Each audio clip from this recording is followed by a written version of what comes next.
August 12, 1847, Magnolia Creek Plantation, deep in the Mississippi Delta. Two infant boys were born to Colonel Richard Beaumont's wife on a sweltering summer night, one pale as moonlight, the other dark as river mud. Within 72 hours, 4 people would be dead. Within 2 weeks, 17 more would vanish without explanation. The county records from that month were sealed by order of the governor himself and wouldn't be opened for another 93 years. What those documents revealed about superficiendation heteropenal, a medical phenomenon where twins are born to different fathers, was nothing compared to what they concealed about the systematic murders, the conspiracy of silence, and the rebellion that nearly burned the entire Delta to ash. Before we continue with the story of Magnolia Creek and the night that changed everything, make sure you're subscribed to Liturgy of Fear. Hit that notification bell and comment below what state you're listening from, because what happened in Mississippi in 1847 might have connections to your own hometown's buried secrets. The events that unfolded that August didn't begin with a birth. They began 7 months earlier in the cold mathematics of cruelty that defined every plantation in the antebellum South. Magnolia Creek Plantation stretched across 4,000 acres of some of the richest soil in Esquina County. The Beaumont family had controlled that land since 1801 when Richard's grandfather purchased it from a French trading company for the price of $30 and a promise to the territorial governor. By 1847, the plantation supported 263 enslaved people, produced 18,000 bales of cotton annually, and maintained a reputation for what the local newspapers diplomatically called efficient management practices. Colonel Richard Beaumont had inherited the plantation at age 29 after his father suffered a fatal stroke while beating a field hand who'd missed quota by 15 plumiomes. Richard had served briefly in the Second Seoul War, earning his commission less through combat prowess than through his family's political connections to Senator Jefferson Davis. He stood 6 tall, broad-shouldered, with the kind of stern handsomeness that made women at church socials look away quickly. His hair, prematurely silver at 34, gave him an air of distinguished authority that he wielded like a weapon. But it was his eyes that people remembered most. Pale gray, almost colorless, with a flatness that suggested something fundamental was missing behind them. His own overseer, a German immigrant named Klaus Hoffmann, once told his wife that looking into the colonel's eyes was like looking into a well that had no bottom and no water, just an endless drop into nothing. Colonel Beaumont had married Catherine Strafford in the spring of 1843. She came from Old Charleston money, a family whose wealth derived from rice plantations and the domestic slave trade. Catherine was 22 on her wedding day, educated at a finishing school in Richmond, fluent in French, and accomplished at the pianoforte. She had honey-cold hair that she wore in elaborate braids, a slender figure that the fashion of the day accentuated with tight corseting, and a smile that never quite reached her hazel eyes. The marriage had been arranged by their families, a merger of Delta cotton and low-country rice, of political influence and social standing. Romance had nothing to do with it. Catherine moved into Magnolia Creek's grand house, a 2-story Greek revival structure with 6 massive columns across the front, and a widow's walk nobody ever used, and tried to make peace with her new life. The Mississippi Delta in 1847 was a world of contradictions that would have bewildered anyone from outside the South. Immense wealth existed alongside brutal poverty. Grand balls and poetry readings happened in houses built by enslaved craftsmen who couldn't read their own names. Churches preached about Christian mercy on Sunday mornings, then their congregants returned to plantations where human beings were worked to death by Thursday. The cognitive dissonance required to maintain this system created a society that was at its core deeply unstable and paranoid. Esquina County was particularly isolated, even by Delta standards. The Mississippi River dominated everything: commerce, transportation, social life, and the constant threat of floods that could destroy a year's crop in a single night. The nearest substantial town was Vicksburg, 40 mid down river, accessible only by steamboat or a treacherous road that turned to impassable mud for months at a time. This isolation bred insularity. The dozen or so plantation families in the area socialized almost exclusively with each other, intermarried, conducted business together, and maintained a unified front on all matters related to slavery, politics, and the increasingly hostile rhetoric coming from the North. In this closed world, reputation meant everything. A whisper of scandal could destroy a family's standing. An accusation of abolitionist sympathy could lead to social exile or worse. And any threat to the racial hierarchy that undergirded the entire system was met with swift, often violent response. Catherine Beaumont understood these rules. She'd been raised in them, educated in the delicate art of maintaining appearances while ignoring ugly realities. But understanding rules and living comfortably within them were different things. Her first year at Magnolia Creek passed in a haze of supervised activities and suffocating routine. She managed the household staff, 6 enslaved women who cooked, cleaned, and maintained the house. She received visitors on Thursday afternoons. She attended church every Sunday at Deer Creek Baptist, where Reverend Amos Pritchard preached sermons that somehow justified slavery through selective biblical interpretation. She hosted dinner parties for neighboring planters and their wives, serving elaborate meals on imported china while pretending not to hear the screams that occasionally drifted up from the quarters after dark. And she tried unsuccessfully to produce an heir. The colonel wanted a son. He made this clear in ways both explicit and implicit. He needed a boy to continue the Beaumont name to inherit the plantation to maintain the family's position. When Catherine failed to conceive during the first 6 months of marriage, he grew impatient. When a year passed with no pregnancy, his impatience curdled into something colder and more dangerous. She finally became pregnant in the summer of 1844. The pregnancy was difficult. Morning sickness that lasted all day, debilitating fatigue swelling in her legs that made walking painful. But she endured it because she believed a child would soften the colonel, would give their marriage some purpose beyond social obligation and dynastic continuation. She gave birth in March of 1845 to a girl. They named her Margaret after the colonel's mother. The baby was small, born a month premature, with a weak cry that worried the midwife. But Catherine loved her immediately with a fierce protectiveness she hadn't known she possessed. For 3 weeks, she barely left the nursery. She nursed Margaret herself despite the colonel's insistence that they hire a wet nurse. She rocked her daughter through sleepless nights, sang to her, prayed over her. On April 8, 1845, Catherine woke to find Margaret cold in her cradle. The baby had died during the night. No marks, no signs of distress. The doctor who examined the tiny body said it was crib death, a tragic but not uncommon occurrence with premature infants. Catherine knew different. She'd heard the colonel enter the nursery around 2 o'clock in the morning. She'd heard the floorboards creak, heard the cradle rock slightly, heard him leave again. She'd been in that half-awake state that new mothers exist in, listening with one ear always open for their child's cry. But she'd been too exhausted to get up, assuming he was just checking on the baby. By dawn, Margaret was gone. Catherine never said anything. Not to the doctor, not to the midwife, not to anyone. What could she say? She had no proof, only a mother's instinct and the memory of footsteps in the dark. And even if she'd had proof, who would have believed her or cared? This was Mississippi in 1845. A man's authority over his household was absolute. If the colonel had decided his daughter was too weak to survive, too much of a disappointment to be worth feeding, that was his prerogative. But Catherine knew, and the knowledge changed something fundamental inside her.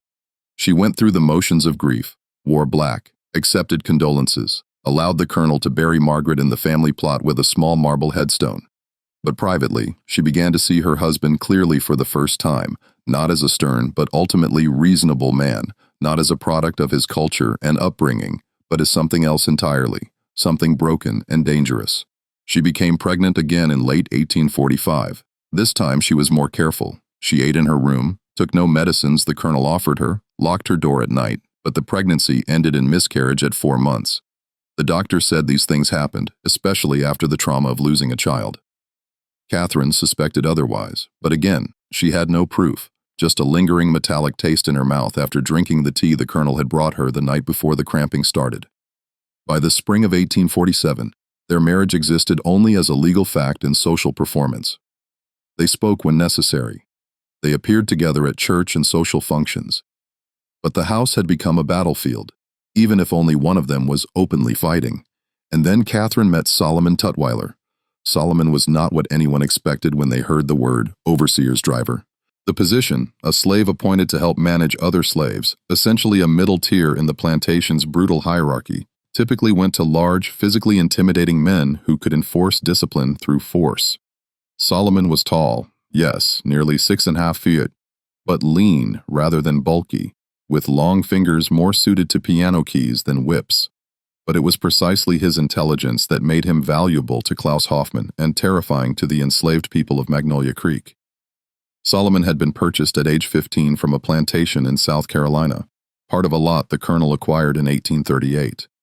His previous owner had noted in the bill of sale that the boy could read, a dangerous liability in South Carolina following the Denmark VZY rebellion, but also that he had a talent for understanding complex systems and predicting behavior. The colonel had seen potential in this, not humanitarian potential, but economic potential. A smart slave could be more valuable than 10 strong ones if properly controlled and directed. By 1847, Solomon Tutwiler, at 24 years old, effectively ran the day-to-day operations of Magnolia Creek's enslaved workforce. He reported to Hoffman, who reported to the colonel. But in practice, Solomon made most of the decisions about work assignments, discipline, and logistics. He kept the plantation's records, who produced what, who missed quota, who was sick or pregnant or dead. He could calculate yield predictions, optimal planting patterns, and maintenance schedules. He could also identify exactly which enslaved person was most likely to run, to rebel, or to slow down production. And he knew precisely how to prevent all three. The other slaves hated him with an intensity that went beyond the usual resentment toward drivers. Solomon wasn't just enforcing the system. He understood it, manipulated it, and used it for his own survival. He informed on escape plans before they fully formed. He identified the leaders of any potential resistance and reported them to Hoffman before they could organize. He administered punishments with a clinical efficiency that was somehow worse than rage. He also possessed something unusual for an enslaved person in 1847 Mississippi, a degree of physical freedom. Because of his value to the plantation's operations, Solomon was allowed to move between the main house, the overseer's cottage, the quarters, the fields, and even occasionally to neighboring plantations on the colonel's business. He wore better clothes than other slaves, not fine but serviceable and clean. He ate better food, had his own small room in the quarters, and was never whipped except once early on to establish the colonel's authority. This combination of intelligence, mobility, and perceived collaboration made Solomon the most dangerous person on Magnolia Creek Plantation, but not for the reasons anyone assumed. Catherine first became aware of Solomon in December of 1846, when she'd gone to the quarters to distribute Christmas presents, a paternalistic tradition she'd inherited from her mother-in-law. She'd brought cheap trinkets and extra food rations, playing her part in the elaborate theater of benevolent slavery. The enslaved people had lined up, thanked her with dead eyes, and accepted their gifts with practiced humility. But Solomon had looked at her differently, not with the submission she was used to, and not with the barely concealed hatred she sometimes glimpsed from others. He'd looked at her with recognition, as though he could see past the performance to the desperate, grieving woman underneath, as though he knew about Margaret, about the miscarriage, about the tea. It had lasted only a moment, then he'd lowered his eyes, thanked her, and moved on. But that moment had cracked something open inside Catherine. She began to notice him after that, his quiet efficiency as he moved through the plantation, the way other slaves fell silent when he approached. The respect, or was it fear in Hoffman's voice when he spoke to Solomon? The colonel's unusual reliance on this one man who, despite being property, seemed to hold genuine power. In January, she'd orchestrated their first private conversation. She'd requested that someone literate be sent to help her catalog her late mother-in-law's library, a task that required reading titles and organizing books alphabetically. She knew Solomon was the only enslaved person at Magnolia Creek who could read. The colonel had approved the request without suspicion. He believed his wife was simply being practical. Solomon had arrived at the library on a cold Tuesday afternoon. For the first hour, they'd worked in silence. Catherine would hand him books. He would note the titles and authors in careful script, and they would place volumes in alphabetical order on the shelves. Then Catherine had asked, "Did you choose this life?" Solomon had stopped writing, carefully placed his pen down. When he'd finally looked up at her, his expression was unreadable. "Ma'am, I'm not sure I understand the question. Being the driver, the colonel's assistant, did you volunteer for that position, or were you assigned to it?" A long pause. When Solomon spoke again, his voice was very quiet, very precise. "I was assigned to it, ma'am. After they discovered I could read, the colonel decided I would be more useful in this capacity than in the fields. And you've been successful in this role. I have kept myself alive, ma'am. I'm not certain that counts as success." The honesty in that statement, the first genuine thing anyone had said to Catherine in months, made her eyes sting with unexpected tears. She'd turned away quickly, pretending to search for a particular book. "Did you have children, ma'am?" Solomon had asked, still in that quiet voice. "Before I arrived here, I've only been working at the main house since last year." The question should have been impertinent, crossing every line of racial and social etiquette, but something in his tone made it feel less like intrusion and more like solidarity. "A daughter," Catherine had whispered. "She died. I'm very sorry." And somehow she knew he genuinely was. They'd continued working in silence after that, but something had shifted. An understanding had been established, wordless, but real. Over the following weeks, Catherine found reasons to require Solomon's assistance more frequently. The colonel, distracted by falling cotton prices and political tensions with Mexico, didn't notice or didn't care. Hoffman assumed it was typical plantation lady busy work, organizing closets, cataloging silver, sorting through correspondence. During these sessions, they talked carefully at first, then with increasing candor. Catherine learned that Solomon had been born in Charleston, that his mother had taught him to read in secret before she was sold away when he was 7, that he'd been on 5 different plantations before Magnolia Creek, that he'd survived by being smarter than his owners, by making himself indispensable, by understanding the system better than the people who created it. Solomon learned that Catherine was terrified of her husband, that she believed the colonel had murdered their daughter, that she was trapped in a life she hadn't chosen and couldn't escape. "Why don't you run?" Catherine had asked him once in March. "You're smart enough to make it north, you move freely, you could plan it properly." Solomon had smiled, but there was no humor in it. "Ma'am, smart slaves don't run. They know the statistics. For everyone who makes it to freedom, 99 are caught and tortured as examples. Running is what desperate people do. I prefer to survive. So you've accepted this forever." "I didn't say that." His eyes had met hers with sudden intensity. "I said I don't run. I didn't say I don't resist." That conversation had taken place on March 19, 1847, the same day Catherine had discovered she was pregnant again. Catherine didn't tell Solomon about the pregnancy immediately. She didn't tell anyone, not even the colonel, for nearly 6 weeks. She'd learned caution from her previous losses, and this time, she was determined to protect the life growing inside her through vigilance and secrecy. But she also knew with growing certainty that if this child was a son, the heir, the colonel demanded, she would never have real influence over him. The boy would be raised to be exactly like his father, entitled, cruel, emotionally vacant. He would inherit Magnolia Creek and continue the cycle of brutality. And if the child was a daughter, Catherine feared she wouldn't live long enough to protect her from the colonel's cold calculations about bloodlines and utility. This fear festered through April and into May.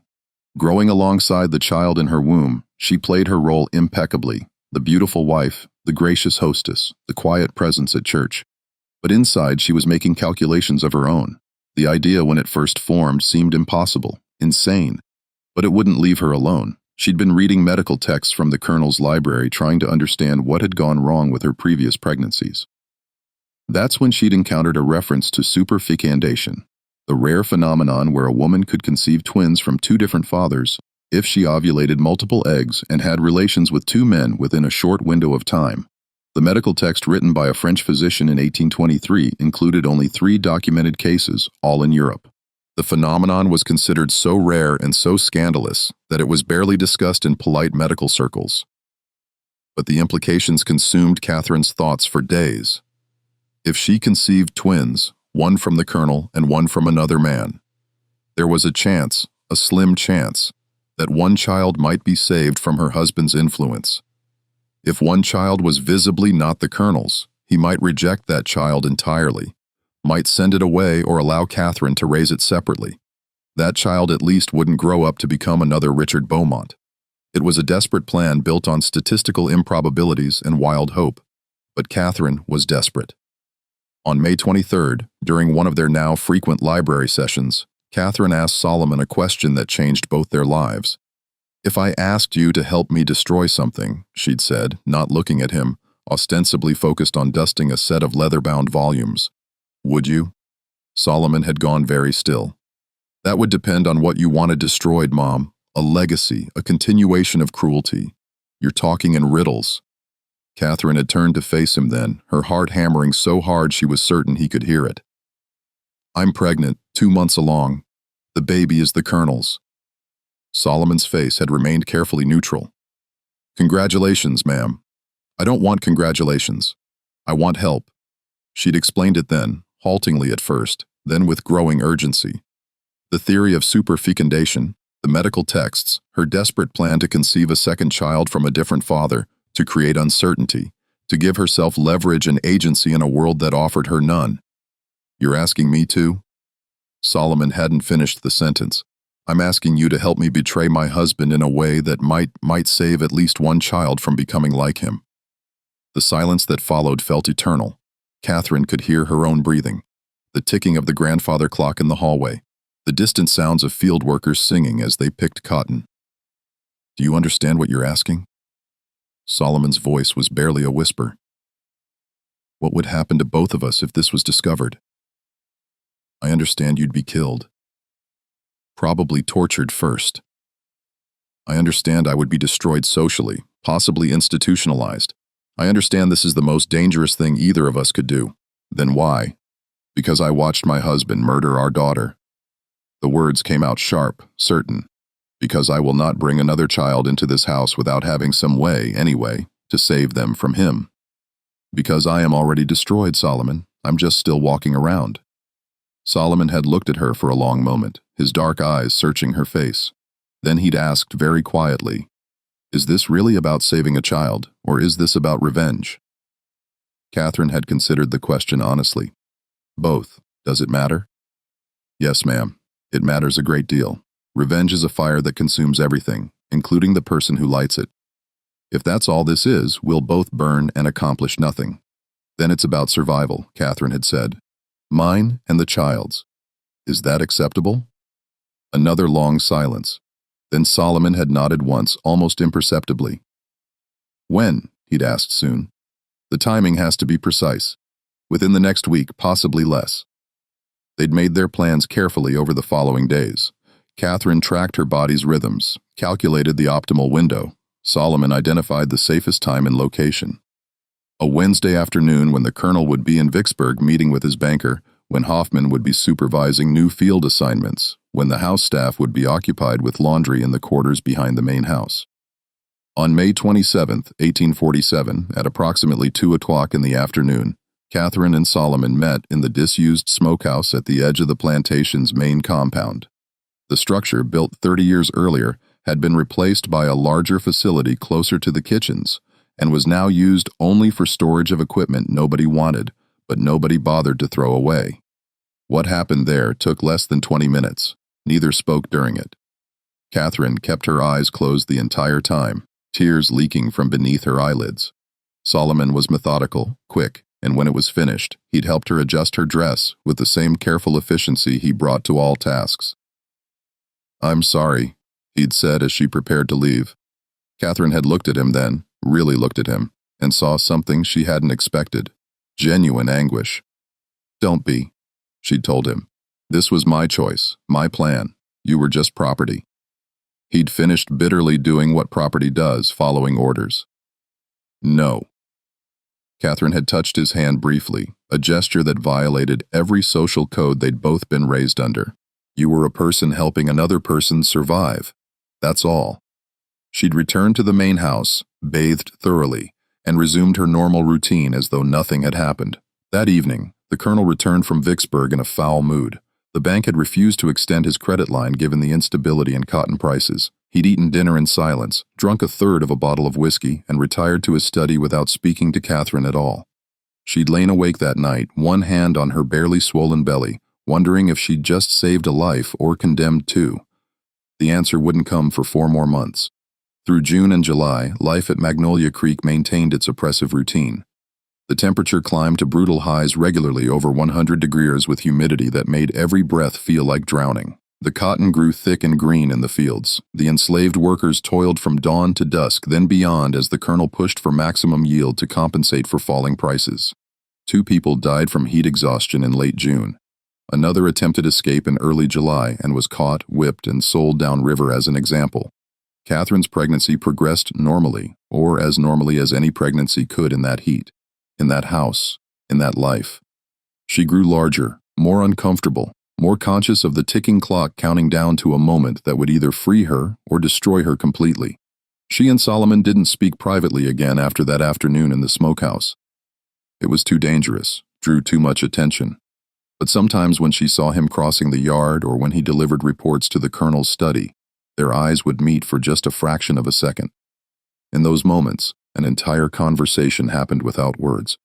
Are you all right? Yes. Are you? Yes. Can we survive this? We have no choice. The Colonel, meanwhile, grew increasingly volatile as summer progressed. Cotton prices continued falling as northern abolition agitation disrupted markets and southern paranoia increased. Political tensions with Mexico remained unresolved, and at home his wife's pregnancy reminded him daily that he would have an heir to either be proud of or disappointed by. The uncertainty seemed to corrode something in him.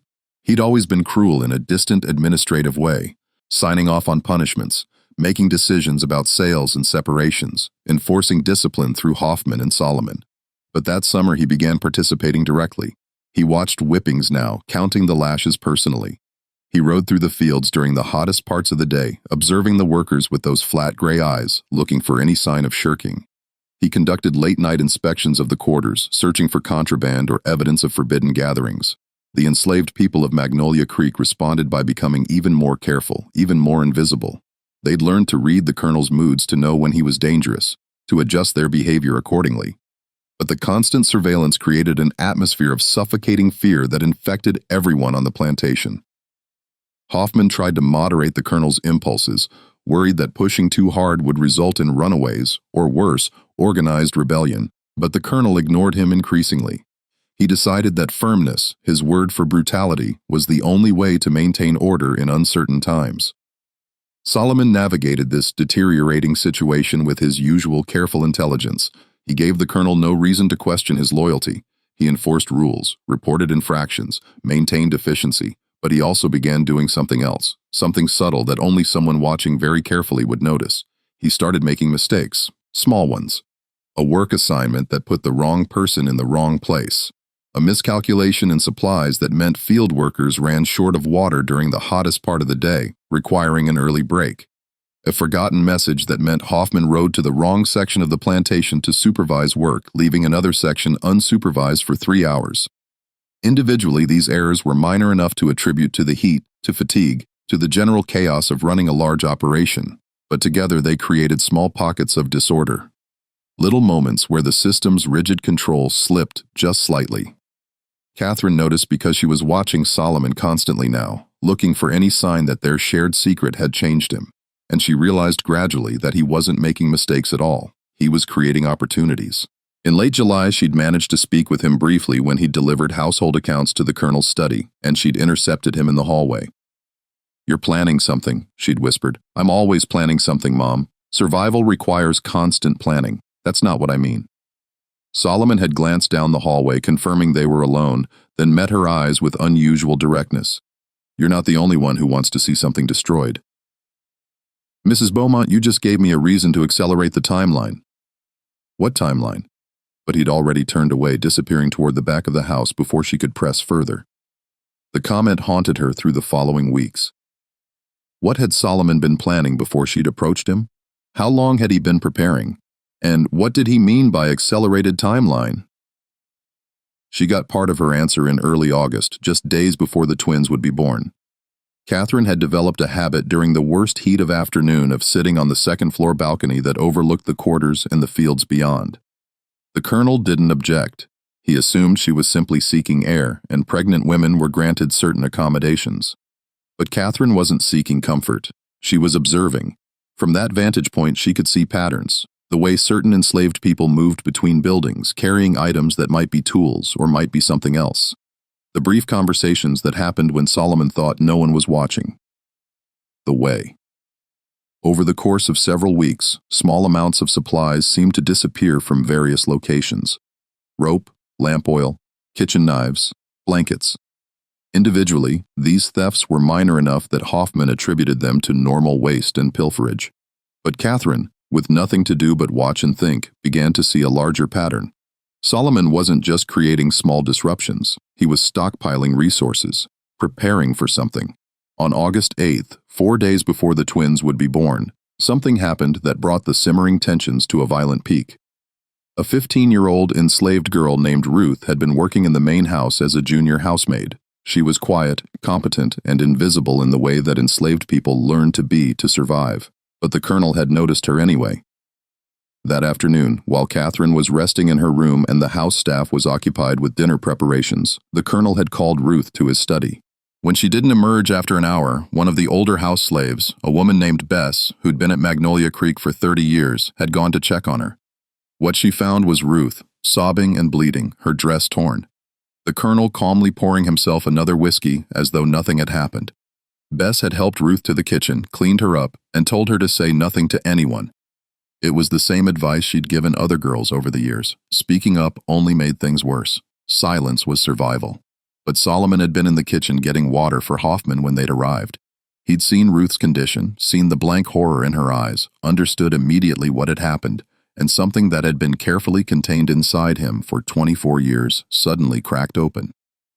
That evening, Solomon requested a meeting with Hoffman. He reported in his usual precise manner that Ruth was injured and wouldn't be able to work for several days. He suggested she be given light duties until she recovered. He showed no emotion, offered no opinion, simply relayed information. But Hoffman, who'd worked with Solomon for 9 years, heard something different in his voice, a flatness that was even flatter than usual, an absence that suggested the presence of something being forcefully suppressed. "Are you all right?" Hoffman had asked, surprising both of them with the question. "Yes, sir. Just tired from the heat." "Solomon, if there's something, there's nothing, sir. Will that be all?"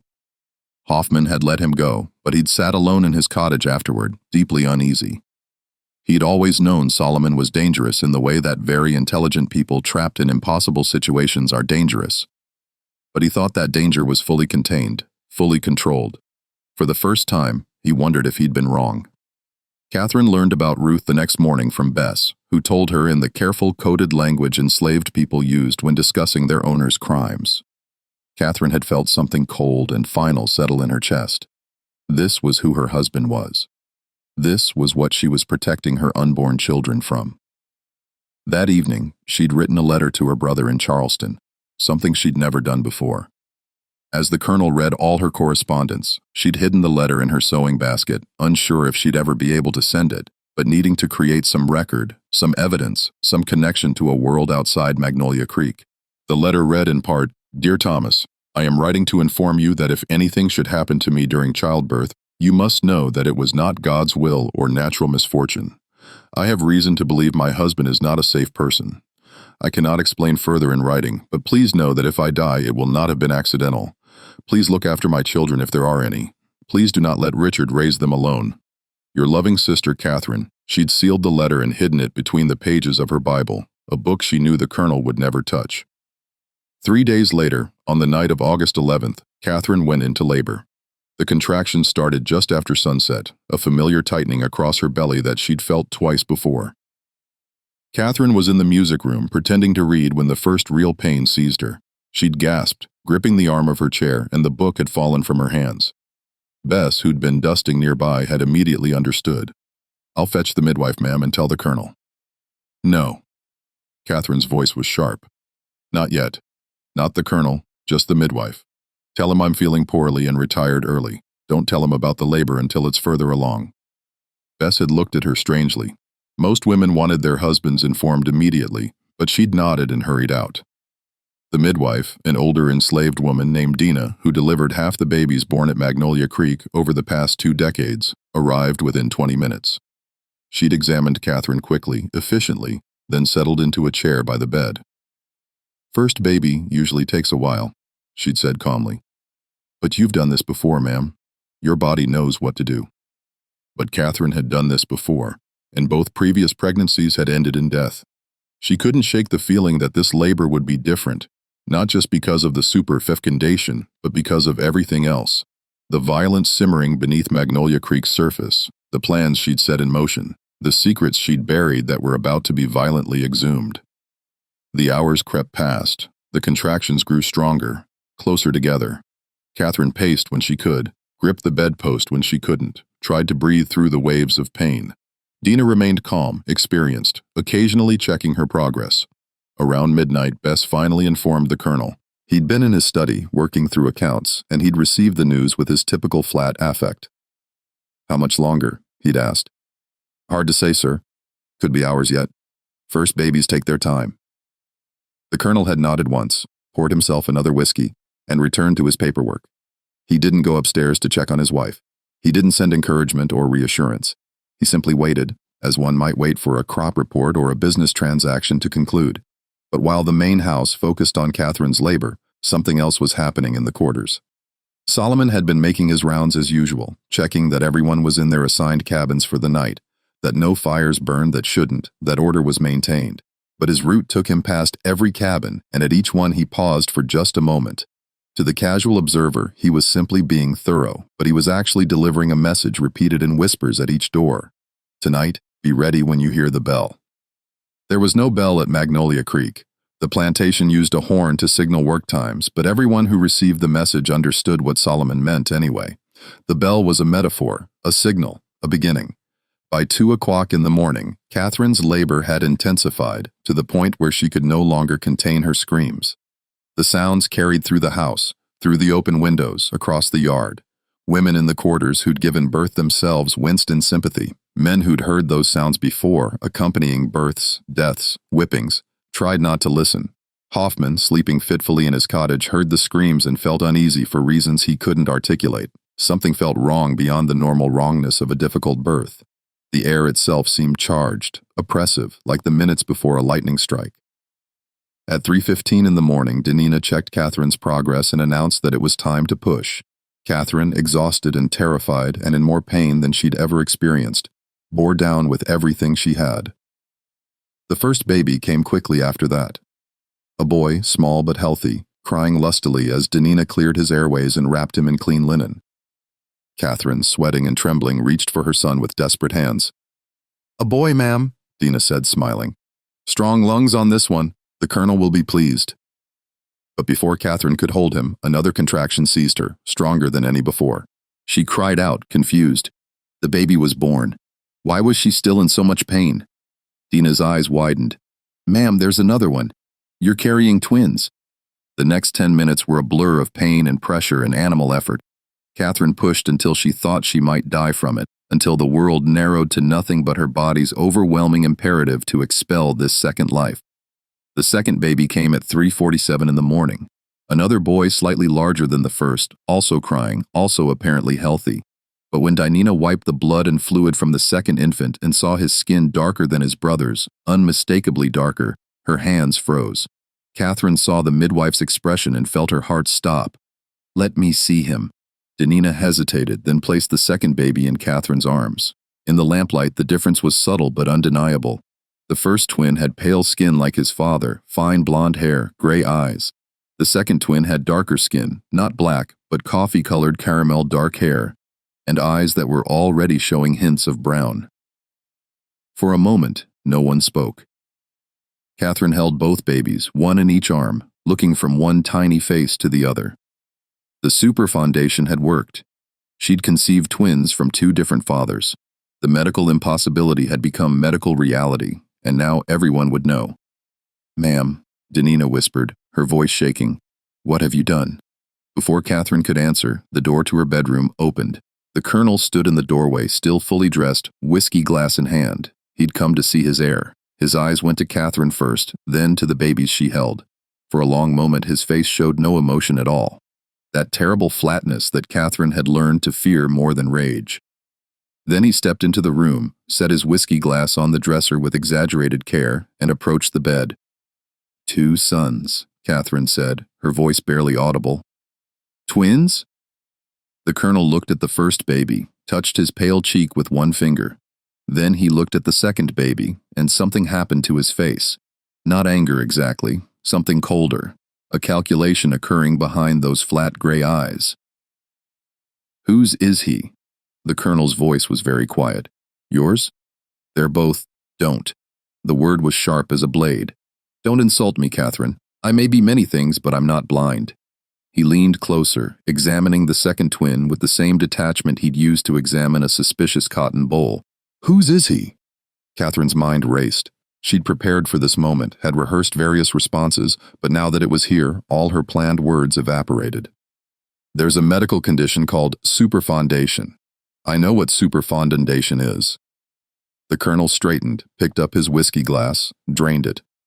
"I'm not an uneducated man, Catherine. I know it's possible in theory for twins to have different fathers, but it requires specific conditions. It requires you to have lain with two men within a very short time frame. He paused. So, I'll ask you again, whose is he? The silence stretched. Downstairs, the grandfather clock chimed 4 times. Solomon, Catherine finally whispered. Solomon Tutwiler. She'd expected violence, a blow, screaming immediate rage, but the colonel simply nodded as though she'd confirmed something he'd already known. Your driver, Dina breathed, backing toward the door. Lord have mercy, Mom. You laid with Solomon. Get out, the colonel said without looking at the midwife. Tell no one what you saw here. No one. Do you understand? Yes, sir. Dinah fled, leaving Catherine alone with her husband, and there, her, the babies.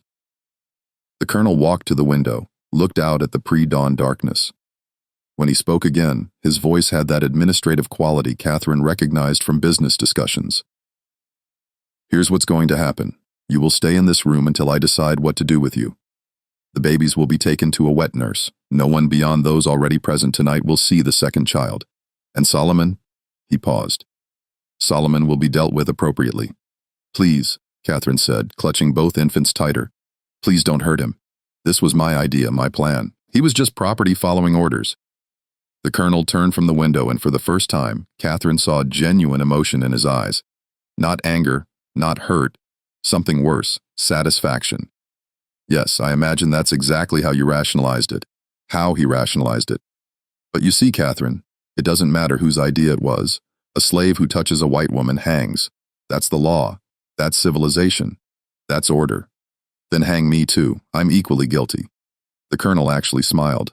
Oh, my dear, you're far more useful to me alive, institutionalized perhaps, sent away to one of those asylums for women whose minds have been weakened by childbirth. That's what people will believe, of course, that the strain of bearing twins drove you to madness, to delusions about adultery. No one will believe you actually lay with a slave willingly. They'll assume you're simply insane.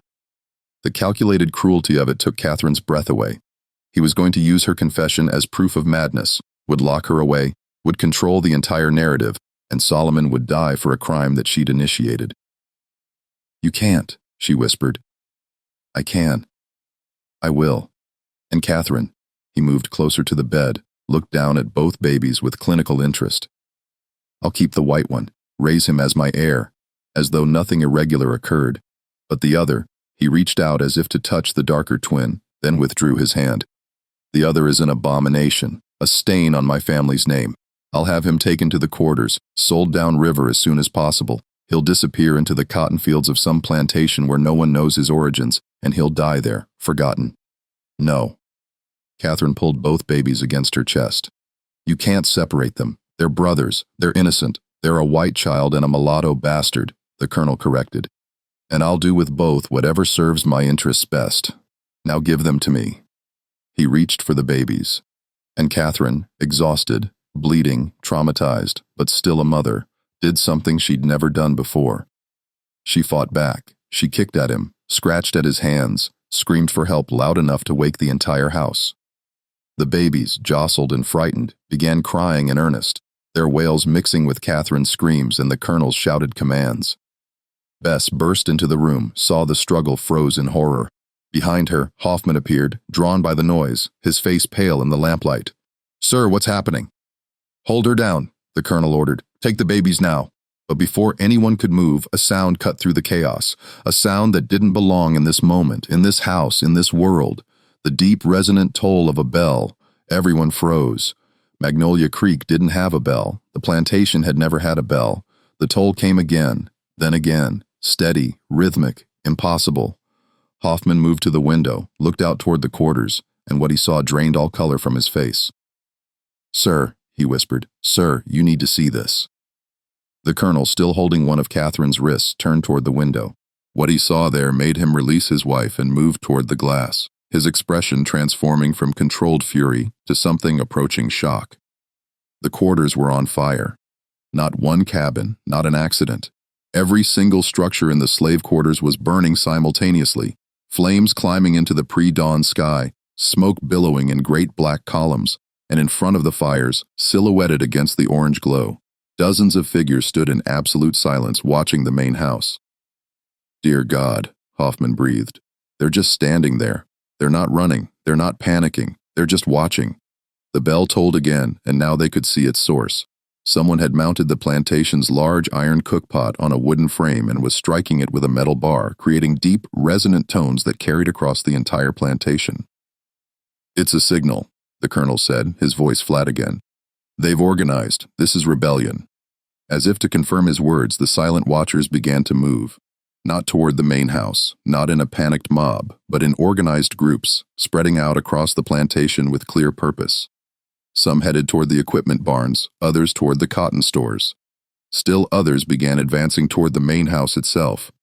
We need to barricade the doors, Hoffman said, backing away from the window. Get the weapons, sir. We need to where's Solomon? The colonel's question cut through Hoffman's panic.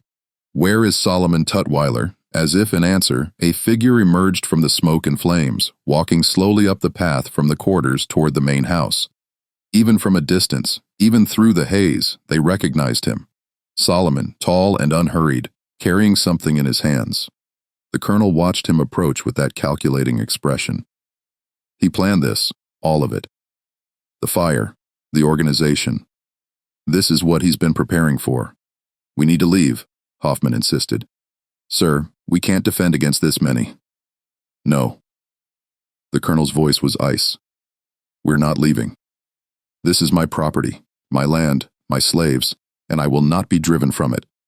By his words were cut off by the sound of breaking glass downstairs. Voices, footsteps. The rebellion had reached the house. Catherine, still in bed, still holding both babies, felt a strange calm settle over her. This was it. The moment everything converged. Her betrayal, Solomon's long-laid plans, the colonel's cruelty, the system's violence, all of it reaching critical mass simultaneously. Just when we thought we'd seen it all, the horror in Magnolia Creek intensifies. If this story is giving you chills, share this video with a friend who loves dark mysteries. Hit that like button to support our content, and don't forget to subscribe to never miss stories like this. Let's discover together what happens next. The colonel grabbed Hoffman's arm. Get downstairs, protect the weapons cabinet. I'll be right behind you. After Hoffman left, the colonel turned back to Catherine. Their eyes met across the room, and in that moment they both understood that everything they'd built, the marriage, the plantation, the carefully maintained facades, was collapsing. This is your fault, he said quietly. Your betrayal started this. No, Catherine replied, surprised by the steadiness in her own voice. Your cruelty started this years ago with Margaret, with Ruth, with every person you've brutalized. I just gave Solomon a reason to act on a plan he'd been making for years. You created this. I just accelerated it. The colonel stared at her for a long moment, then turned and walked out, closing the door behind him. Catherine heard him lock it from the outside, trapping her in the bedroom with her newborn sons. She was still sitting there, both babies in her arms, when she heard the first gunshot from downstairs. The next hour unfolded like a nightmare rendered in fire and blood and the breaking of things that had been held rigid for too long. Hoffman had reached the weapons cabinet, a locked cherry wood case in the colonel's study containing 2 rifles, 3 pistols, ammunition, and the leather-bound ledgers that documented every enslaved person ever owned by the Beaumont family. He'd armed himself and taken position at the study door, prepared to defend the house. But the enslaved people of Magnolia Creek didn't attack the house directly. They did something more strategic, more devastating. They locked all the doors from the outside and set fire to the first floor. Solomon had planned this carefully, had studied the house's layout during his months of access, had identified the weak points and the death traps. The main house, like most plantation homes in the Delta, was built almost entirely of wood, cypress beams, pine floors, oak paneling. It would burn fast once the fire really took hold. The flames started in the kitchen where Solomon's people dumped lamp oil across the floor and walls before igniting it. The fire spread to the dining room, the parlor, the colonel's study. Smoke began filling the lower floor almost immediately, thick and black and choking. Hoffman, realizing too late that he trapped himself, tried to shoot his way through the locked study door. The first shot splintered the wood, but didn't break the lock. The second shot did, but by then, the hallway beyond was already engulfed in flames. He staggered back into the study, coughing, eyes streaming, and made his way to the window. He got it open, prepared to jump to the ground 15 feet below, and found Solomon waiting there. Don't, Solomon said simply. He held a pistol, one Hoffman recognized as having come from the plantation's own stores, stolen weeks ago in one of those small, attributed to pilferage thefts. You can jump and die quickly, or you can burn and die slowly. But either way, you're dying tonight. Klaus Hoffman, German immigrant man who'd survived poverty and cholera and the brutal passage to America, who'd thought himself practical and realistic about the system he participated in, stared at the man he'd worked beside for 9 years. I treated you fairly, he said, and actually believed it. Solomon's expression didn't change. You treated me like I was intelligent property instead of stupid property. That's not fairness, Klaus. That's just a different kind of exploitation. So this is justice murder. No, Solomon said quietly. This is survival. You just happen to be in the way. The smoke drove Hoffman back from the window. Through the haze, he saw Solomon turn and walk away, leaving him to his choice of deaths. Hoffman chose the fire. It seemed faster than the fall and died in the colonel's study, surrounded by account books that documented the buying and selling of human beings as though they were livestock. The colonel himself had moved more intelligently. When the smoke began filling the first floor, he'd immediately gone upstairs to the second level, which was slower to burn. He'd broken the lock on Catherine's door, his own lock, his own cage for her, and entered to find her still sitting in bed, calm as death, both babies quiet in her arms. We need to leave, he said. Now? How? Catherine asked. You locked the doors. Your own people set this fire. Where exactly are we supposed to go? The colonel moved to the window, evaluated the drop to the ground. Too far with an injured wife and 2 infants. He looked toward the widow's walk, the decorative balcony on the roof that no one ever used. If they could get up there, they could potentially climb down the main columns. Can you walk? He asked. I don't know. Probably not far.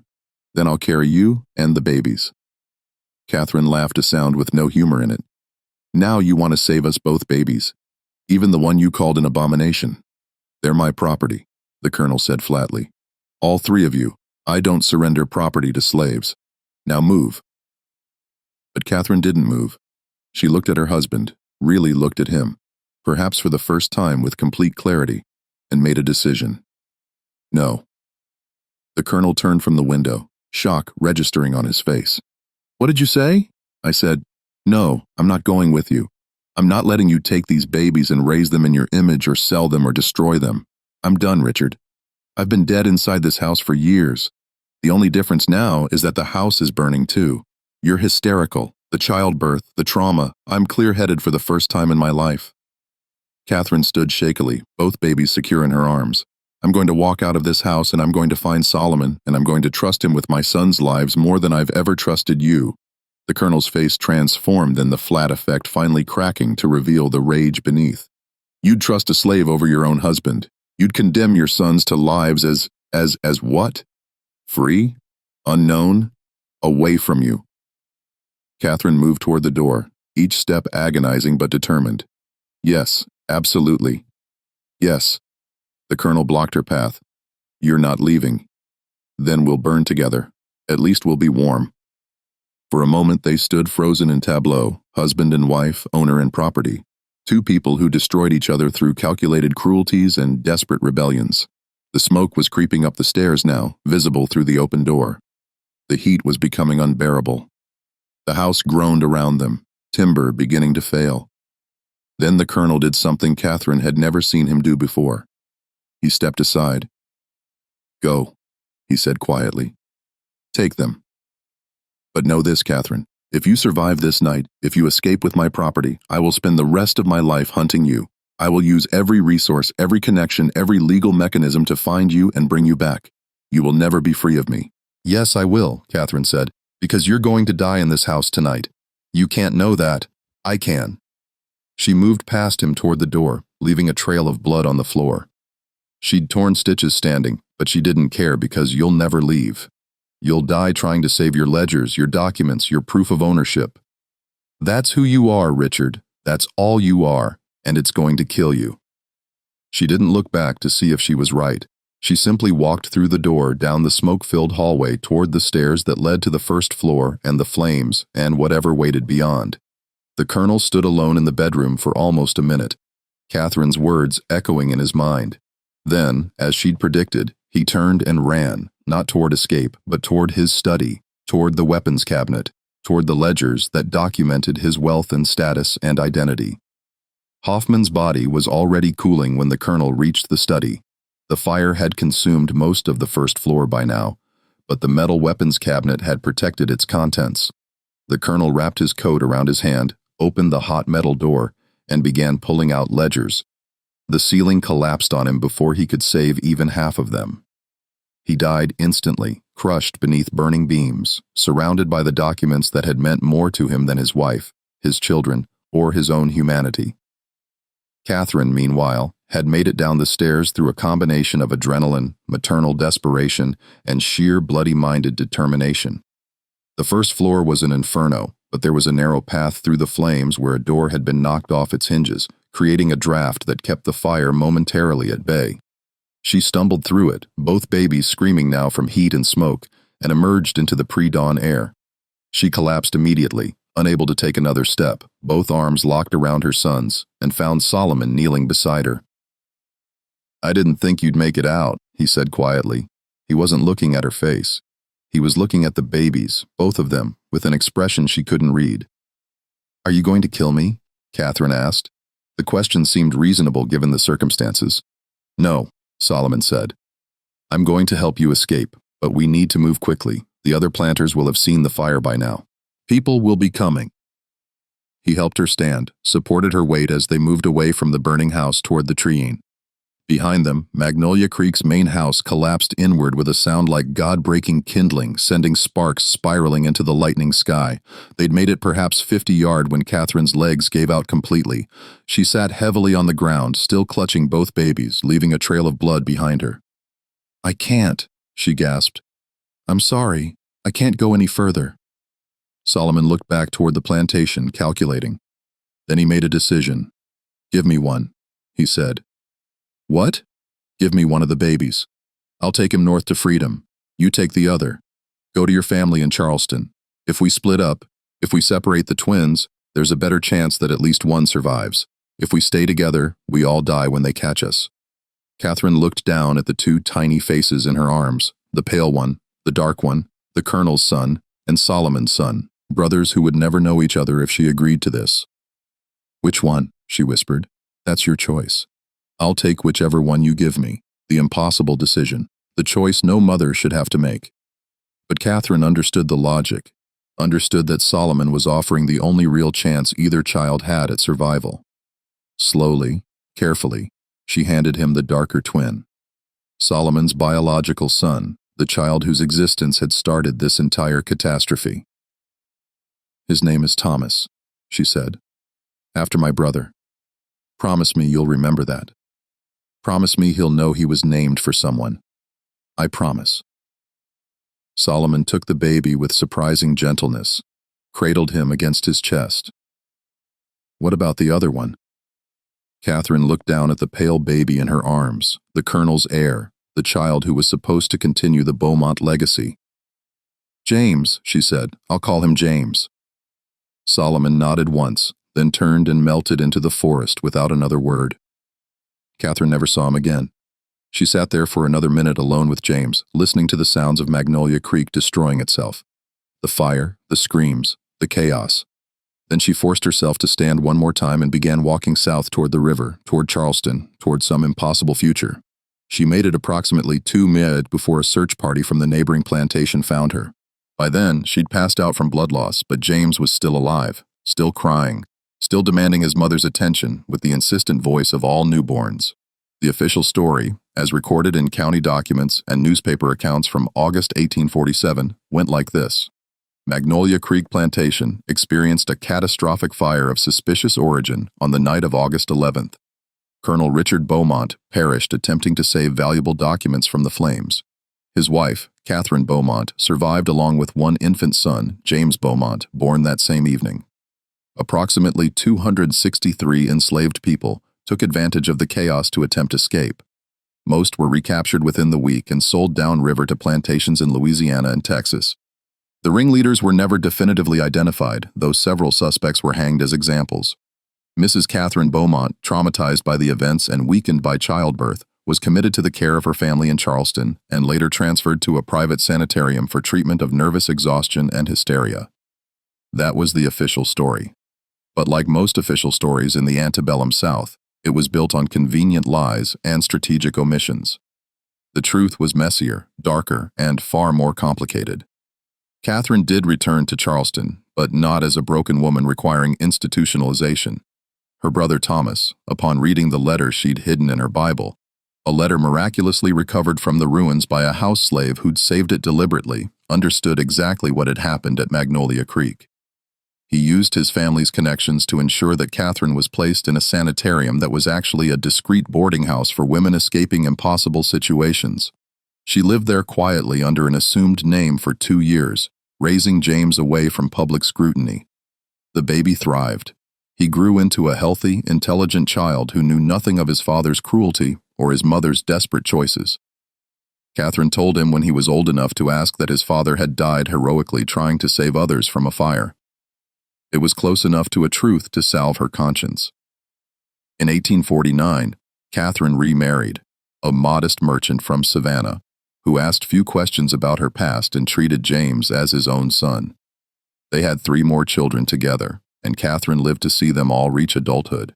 She never spoke publicly about Magnolia Creek, and the few times someone recognized her name and asked about the tragedy, she would smile politely and say it was all so long ago and so painful that she preferred not to dwell on it. But privately in journals she kept hidden until her death in 1891. Catherine wrote extensively about that night, about Solomon, about the choice she'd made to separate her sons, about the guilt that haunted her every day, not for betraying the colonel, but for not being brave enough to keep both babies, to somehow save them both. She wrote, "I tell myself I did the only thing possible, that splitting them up gave each boy a chance at life they wouldn't have had together.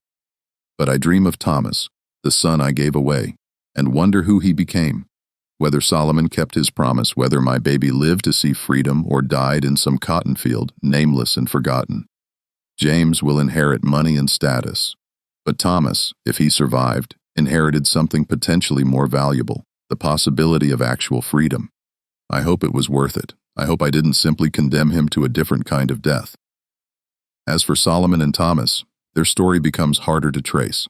In the chaos of the Magnolia Creek fire, approximately 47 enslaved people successfully escaped and were never recaptured.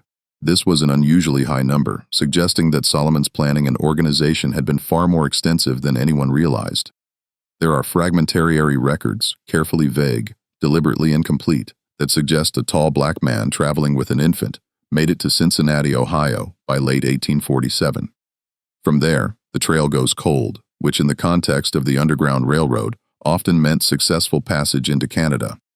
In 1852, a man named Solomon Turner, note the slight name change, appeared in the records of Chatham, Ontario, a settlement known for accepting fugitive slaves. He worked as a carpenter, was described as literate and intelligent, and lived alone, except for a young boy he claimed was his son. The boy, approximately 5 years old, was named Thomas and had notably light skin for being the son of a man as dark as Solomon Turner. This could be coincidence. Chatham was full of fugitive slaves rebuilding their lives under new names, many with complex family situations resulting from the fractures of slavery. But the details align too precisely to ignore the name, the timing, the child's appearance, Solomon's documented literacy. If this was indeed the same Solomon from Magnolia Creek, he kept his promise. He raised Thomas in freedom in a country where the boy's mixed heritage was unusual but not illegal, not shameful, not dangerous. Thomas Turner grew up learning carpentry from his father, learning to read and write, learning that he was valuable not as property but as a human being. Thomas Turner, again, if he was indeed the same Thomas, born on that violent August night, married in 1867 to a woman named Elizabeth Grant, daughter of freed slaves who'd settled in Chatham in the 1830s. They had 4 children. Thomas worked as a school teacher and community organizer, advocating for the rights of Black Canadians and supporting fugitive slaves arriving from the States. He died in 1904 at age 57, surrounded by grandchildren who knew nothing of Mississippi or Magnolia Creek or the night their grandfather's existence had sparked a rebellion. His obituary in the Chatham Planet described him as a pillar of the community, a devoted educator, and a man who lived with quiet dignity and purpose. There was no mention of his origins, no reference to the circumstances of his birth. just the simple facts of a life lived in freedom. Meanwhile, back in Mississippi, the Magnolia Creek fire became a cautionary tale whispered between planters over whiskey and cards. The story mutated in the telling, becoming less about human decisions and more about the inherent danger of slaves, the constant threat of rebellion, the necessity of harsh discipline to maintain order. The fact that the rebellion had been sparked by a white woman's choice to sleep with an enslaved man was largely erased from the narrative, too shameful, too threatening to the racial hierarchy that undergirded everything. The land that had been Magnolia Creek Plantation sat empty for 3 years before being purchased by a speculator from Natchez. He cleared the ruins, rebuilt more modestly, and operated it as a cotton farm with a much smaller enslaved workforce. But the plantation never regained its former prominence, and locals claimed the land was unlucky. Crops failed regularly, buildings suffered inexplicable damage. Workers reported feeling uneasy in the fields where the old quarters had stood. The property changed hands 7 times between 1850 and 1900, each owner staying only a few years before selling at a loss. The pattern suggested less supernatural curse and more practical reality. The land's reputation made it difficult to hire overseers or purchase slaves willing to work there. Memory, even half-true memory, has power. During the Civil War, Union forces burned what remained of the main house during their Vicksburg campaign. And after that, the Magnolia Creek property was subdivided and sold off in pieces. By the early 20th century, nothing remained to mark where the plantation had stood, except some foundation stones and a handful of grave markers in what had been the family cemetery. One of those markers read, Margaret Beaumont, March 8th, April 8th, 1845. Gone too soon. The colonel's first daughter, whose death had been the beginning of everything that followed. Catherine had made sure before she left Mississippi that Margaret's grave was properly marked. It was the only acknowledgement of the child who'd lived just 3 weeks, but whose death had cracked open her mother's carefully constructed denial about who her husband truly was. The historical record contains one final curious document discovered in a trunk of papers donated to the Mississippi Department of Archives in 1967 by a descendant of Thomas Strafford, Catherine's brother. It's a letter dated September 3, 1890, written in an elderly woman's shaking hand. The letter is unsigned, but the handwriting matches Catherine's journals. It's addressed simply, to Thomas, if you still live. The letter reads, I am an old woman now with death approaching more quickly than I'd like. My son James is 53 years old, a successful attorney in Atlanta, a father himself to children who never knew their grandfather's cruelty. I have lived a good life, much longer than I deserved given my choices and their consequences. But I write this not to confess or seek absolution. I write because I want someone to know the truth about the night you were born. The official histories will record only fire and rebellion and a mad woman's delusions. They will not record that 2 boys were born, brothers, one black and one white, separated by fear and necessity and an impossible choice. They will not record that your father, Solomon Tutwiler, was the bravest and most intelligent man I ever met, and that whatever happened between us that afternoon in May was less betrayal and more mutual survival. They will not record that he planned a rebellion so precisely that 47 people found freedom because of it, or that he risked everything to help a white woman escape her prison, even after she'd used him for her own desperate purposes. They will not record that I think of you every day, that I wonder who you became, whether you're alive or dead, free or enslaved, happy or broken, that I carry the guilt of splitting you from your brother like a stone in my chest, knowing it was necessary, but hating that it was necessary. If you live, if somehow this letter finds you, know that you were wanted, that you were named for someone who mattered to me, that your birth, however complicated and violent, was not shameful, but defiant, that you were loved even in the moment I had to let you go. I hope Solomon kept his promise. I hope you found freedom. I hope you never learned the hatred I saw consume so many, though you had every reason to embrace it. Your mother, Catherine. The letter was never sent. Catherine died in Charleston on November 3, 1891, at age 70, having never found a way to deliver those words to the son she'd given away. The letter remained in her personal effects, eventually passed down through James's family line, a mystery that none of her descendants could fully understand or explain. The official records of Issaquena County contain only the barest facts about Magnolia Creek, the fire, the deaths, the property transfers. They don't mention twins. They don't mention Solomon Tutwiler by name.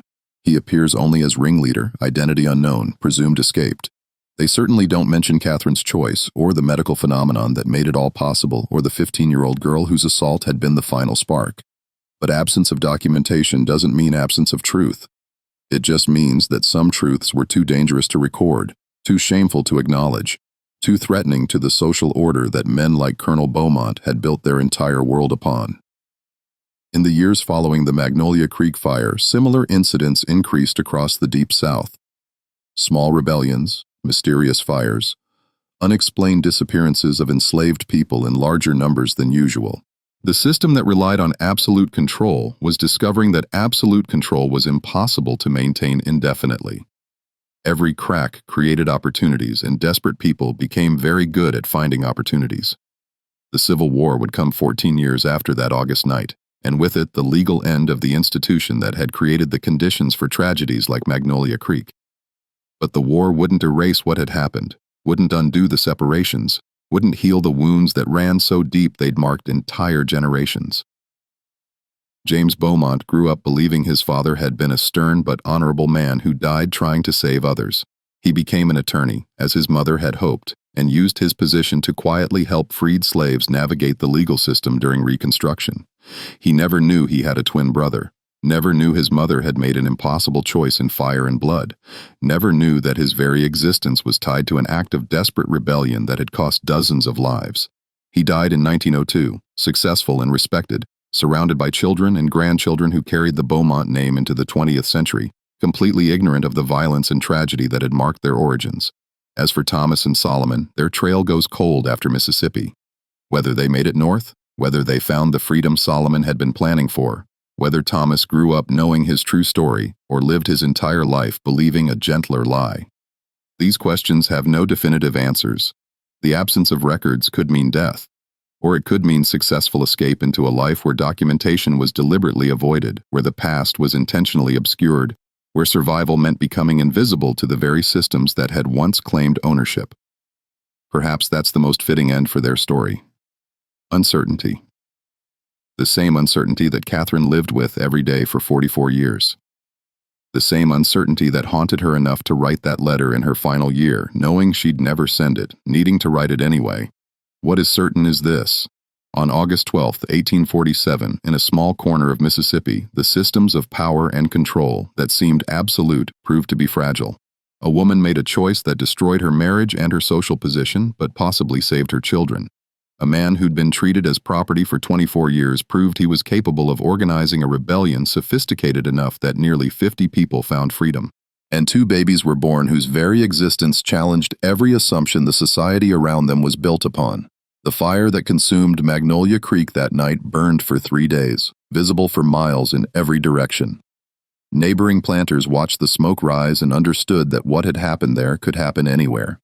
That fear, legitimate, well-founded fear, changed how they treated their enslaved people, at least temporarily. More food, fewer whippings. A loosening of the absolute control just slightly, just enough to relieve some pressure. It didn't last. Within a year, most plantations had returned to their previous practices, the lesson of Magnolia Creek forgotten or willfully ignored. But for a brief moment, something had shifted. Power had revealed itself to be conditional, not absolute. And that revelation, once seen, couldn't be completely unseen. The land where Magnolia Creek Plantation once stood changed hands many times over the following decades, each owner staying only briefly before selling at a loss. Locals avoided it, claiming the soil was cursed, that crops grew poorly there, that animals refused to graze in certain fields. More likely, the land simply carried too much memory, too much pain soaked into the soil, too many ghosts, not supernatural ones, but the weight of history, of violence, of choices made and lives destroyed. Some places hold on to their past like that, refusing to let it go, insisting that those who come after acknowledge what happened there. By 1900, most of the Magnolia Creek property had been divided into small farms worked by sharecroppers, many of them formerly enslaved people or their children, working land their ancestors had been forced to work under very different circumstances. The old main house was completely gone, reclaimed by kudzu and time. The quarters were gone. Even the cemetery had been largely abandoned, the gravestones weathered and leaning, most of the names illegible. Only Margaret's marker remained clear. protected by its marble construction, and perhaps by Catherine's determination that her daughter not be completely forgotten. Gone too soon, it read, and in a way that could have been the epitaph for everyone who'd been touched by the events of August 1847. Everyone had been taken too soon in one way or another by death, by separation, by choices they shouldn't have had to make. This mystery shows us that the most terrifying horrors in history weren't supernatural. They were the systems human beings created and maintained, the casual cruelties they justified, the impossible choices they forced on each other. The real horror of Magnolia Creek wasn't in ghosts or curses, but in the documented, legal, socially accepted practices that made a night like August 11th, 1847 inevitable. What do you think of this story? Do you believe Catherine made the right choice separating her sons? Could there have been another way, or was this the only path to survival? Leave your comment below. If you enjoyed this tale and want more historical mysteries like this, subscribe to Liturgy of Fear, hit the notification bell, and share this story with someone who appreciates the dark corners of American history. These stories need to be told, need to be remembered, need to be understood, not to judge the people who lived them, but to ensure we never create conditions where such choices become necessary again. Thank you for listening. See you in the next video. See you in the next video. See you in the next video. See you in the next video. See you in the next video. See you in the next video. See you in the next video. See you in the next video.